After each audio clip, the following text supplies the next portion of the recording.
I walk underneath the surface of a foreign planet through an ancient city I didn't know existed a moment ago. A molten rock from the planet's moon strikes the surface, collapsing chunks of the city into a black hole at the planet's core. I scramble, jump, and miss. I fall towards the black hole. 22 minutes into Outer Wilds, the sun explodes, and you don't know why. This game is hard to define. Non-linear, open world, space, mystery, history, puzzle game? There's plenty going on, but really, it's a game of exploration. But it feels unique, and it's difficult to say why until it's compared to other games. Outer Wilds makes the player disoriented and keeps them that way, beyond the initial shock of starting a new story in a new world. The aesthetic of disorientation in games with exploration is enabled by mechanics of player freedom, internal incentives, and failure. In this video essay, I will be examining what disorientation is, why it matters, and how these three mechanics support it, primarily through the lens of two games, Breath of the Wild and Outer Wilds. First, what is disorientation? As digital media theorist Aubrey Nabel puts it, disorientation is the feeling of getting a bit lost and being unsure about one's position and what it permits. Disorientation is not being totally lost, but it is not knowing what to do, where to go, or how to go about going. It means not knowing exactly what's happening, not understanding the world of the game entirely. Why does that matter? When French philosopher Roger Caillois broke down the nature of play into four fundamental categories, one category was Eilings, which momentarily destroys the stability of perception and inflicts a kind of voluptuous panic on an otherwise lucid mind. While Caillois is specifically referring to activities engaging the body that cause dizziness, this concept can be extended towards video games, which work to make the player feel embodied. Games with exploration support Eilings because of disorientation. The point of exploration is to explore, to become familiar with an unfamiliar place. To do that, the player must first be unfamiliar with their environment, lost and confused, experiencing Eilings. They must be disoriented. If the player is not disoriented, then they are not exploring. In games with exploration, disorientation is what generates Eilings, what drives the player to explore, and what enables feelings of discovery and epiphany as the player orients themselves. But how does a game disorient a player without frustrating them? Player freedom. Player freedom enables disorientation because if the player is not told where to go, then they don't exactly know where they're going. Simple to say, but hard to do.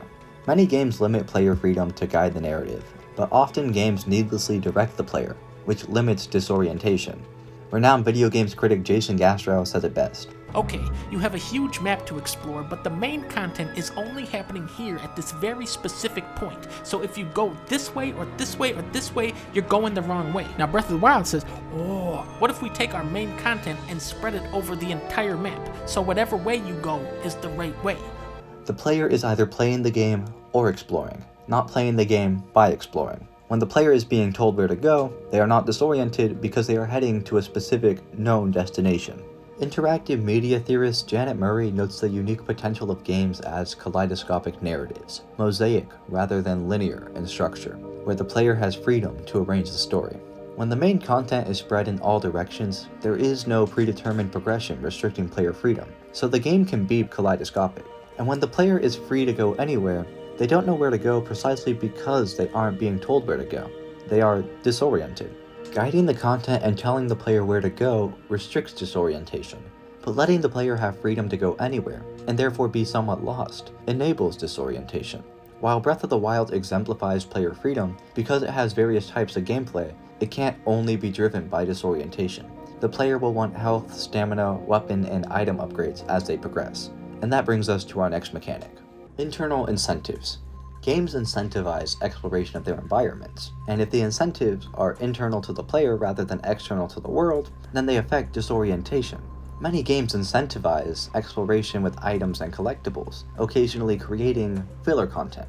When discussing video game spaces, media theorist Michael Nietzsche notes that information and evocative elements are spread in a certain pattern that helps to shape the gaming experience. When the evocative elements are external incentives that directly affect gameplay, like items, then the game experience is less about understanding the world and more about acquiring items. That restricts disorientation because whether the player is told or not where to go, Items are signals that direct their focus. When trying to get items, they might not specifically know what and where those are, but they do generally know where they're going, what they're trying to do, and how that will affect the game and their goal. They are not disoriented. And external incentives themselves don't affect disorientation. Worlds include new and hidden areas, yet the effect on disorientation and finding them lies almost solely in the novelty of their existence. They are disorienting because they're new. Once that novelty wears off, the rewards are more items, which present no new information, so the player's understanding of the world, their disorientation, remains unchanged. Games like Breath of the Wild incentivize externally because items and powers vary the gameplay and create a sense of progression.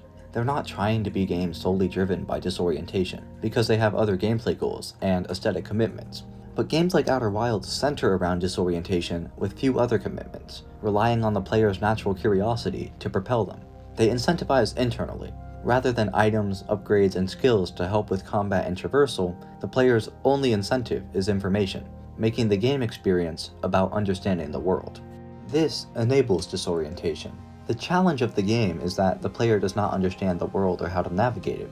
The incentive is more information about the world and how to navigate it. When the player is trying to acquire information, because they lack information, they do not know where it is, what it is, how to get it, or how it will affect the game.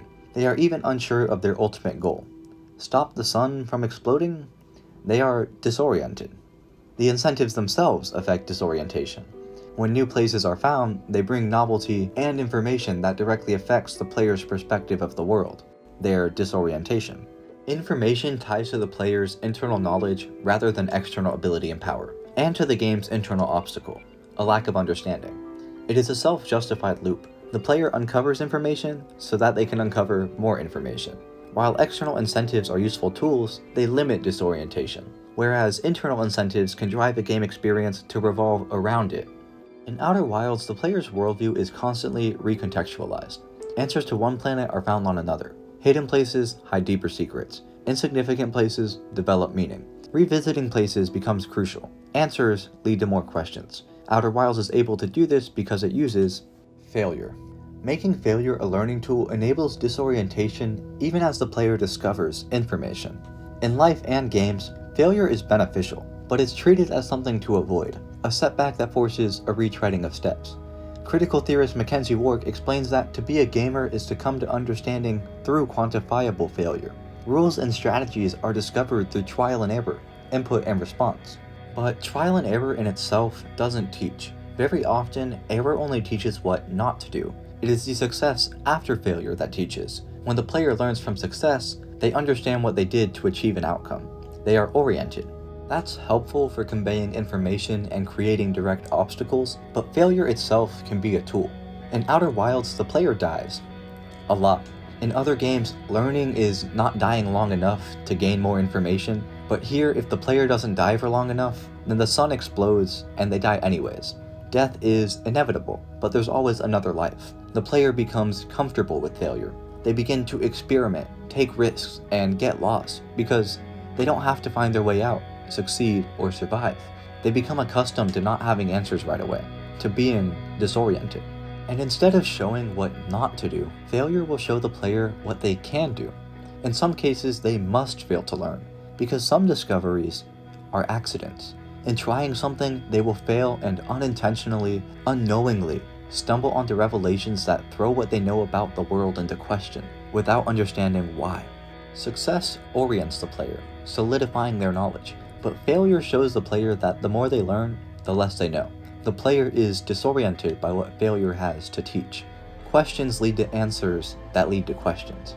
Each discovery kickstarts a new loop of disorientation until eventually the player has learned enough to put everything into place and understand the world. They are no longer disoriented. Once that happens, the game is over.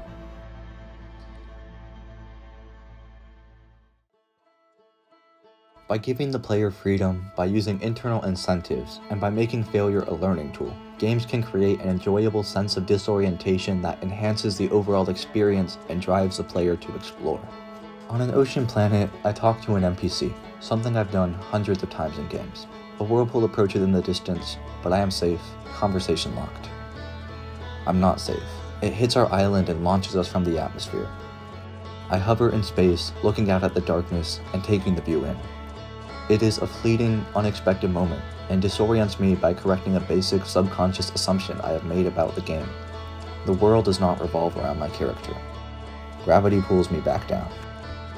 In Outer Wilds, the sun explodes every 22 minutes, and you don't know why. The only thing you can do is explore. You're always running out of time, and yet there's no timer shown, because you really have all the time in the world.